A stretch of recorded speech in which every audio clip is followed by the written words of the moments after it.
Delhi liquors case తీవ్ర ఉత్కంఠను రేపుతోంది.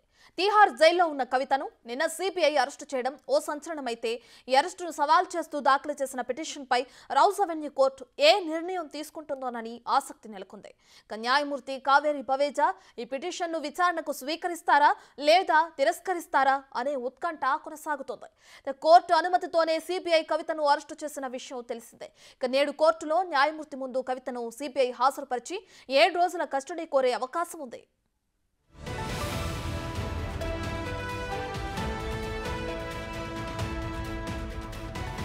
కవితను సిబిఐ అరెస్టు చేయడాన్ని సవాలు చేస్తూ కవిత తరపున న్యాయవాదులు Ritesh Rana, Mohit Rao CBI special judge Manoj Kumar ముందు అప్లికేషన్ దాఖలు చేశారు. అయితే ఈ కేసు పూర్వపరాలు తమకు తెలియదని, తమ వద్ద ఎటువంటి సమాచారం లేదని పేర్కొంటూ ఆయన నాట్ బిఫోర్ మీ అన్నారు. నా ఎదుట ఎటువంటి వాదనలు జరగలేదని, నేను ఎలాంటి రిలీఫ్ ఇవ్వలేనని CBI special judge Manoj Kumar చెప్పారు. అయితే ఈ కేసులో తాను జోక్యం చేసుకోలేనని ఆయన స్పష్టం చేశారు.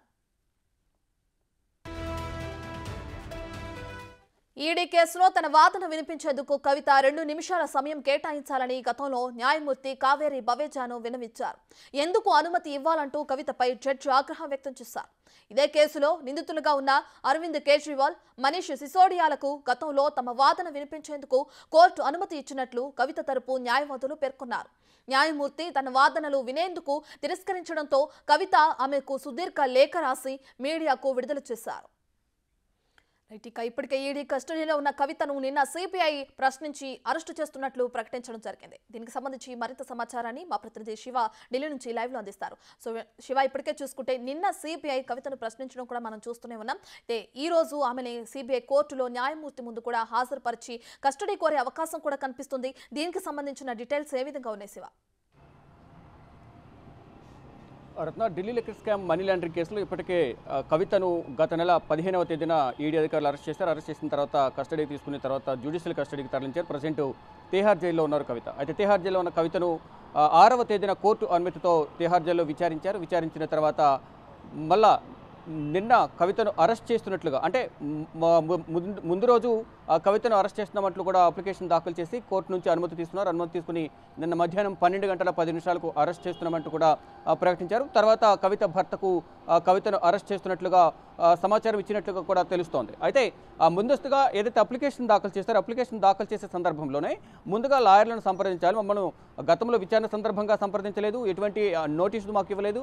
మళ్ళీ ఇప్పుడు అరెస్ట్ చేసే సందర్భంలో కూడా కోర్టు నుంచి డైరెక్ట్గా అనుమతి తీసుకుని మమ్మల్ని సంప్రదించకుండానే కవితను అరెస్ట్ చేస్తున్నారనేది కవిత తరపు న్యాయవాదులు ఈ అరెస్టును సవాలు చేస్తూ నిన్న CBI special judge Manoj Kumar ముందు పిటిషన్ దాఖలు చేశారు. పిటిషన్ దాఖలు చేసిన నేపథ్యంలో స్పెషల్ జడ్జి మనోజ్ కుమార్ ఈ కేసుకు సంబంధించి నాకు పూర్వపరాలు కానీ ఎటువంటి సమాచారం కానీ నాకు తెలియదు, కాబట్టి దీనిపై నేను ఎటువంటి రిలీఫ్ ఇవ్వలేను, ఈ కేసును గురించి నేను ఎటువంటి వాదనలు కానీ సమాచారం కానీ నేను వినలేనంటూ కూడా ఇవ్వలేనంటూ కూడా, అంటే నిన్న ఈ అప్లికేషన్ దాఖలు చేసిన నేపథ్యంలో రితేష్ రాణా వీడియో కాన్ఫరెన్స్ ద్వారా వాదనలు వినిపించేందుకు జడ్జి ముందు వాదనలు వినిపించిన నేపథ్యంలో దీని గురించి గతంలో నేను ఎప్పుడు కూడా ఈ ఢిల్లీ లిక్కర్ స్కామ్కి సంబంధించి కేసు గురించి ఎప్పుడు కూడా నేను కేసు వాదనలు వినలేదు, కాబట్టి నా దగ్గర ఓన్లీ ఎమర్జెన్సీ కేసులు మాత్రమే వాదనలు జరుగుతాయి.